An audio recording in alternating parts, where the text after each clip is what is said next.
Buongiorno ragazzi, l'altro ieri ho registrato una piccola sfera che stava nel cielo, che andava davanti ed indietro in modo irregolare.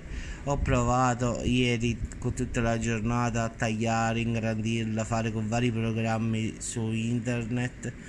Ho tagliato i vari spezzoni, l'ho ricomposti, l'ho fatti, però purtroppo non ci ho capito proprio nulla in effetti.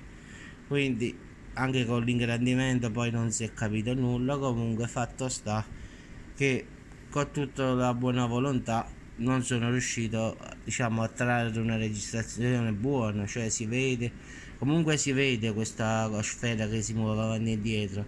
Io volevo aumentare la nitidezza, queste cose qua, ma non ci sono riuscito. Comunque lo pubblico così come purtroppo è, non posso farci nulla.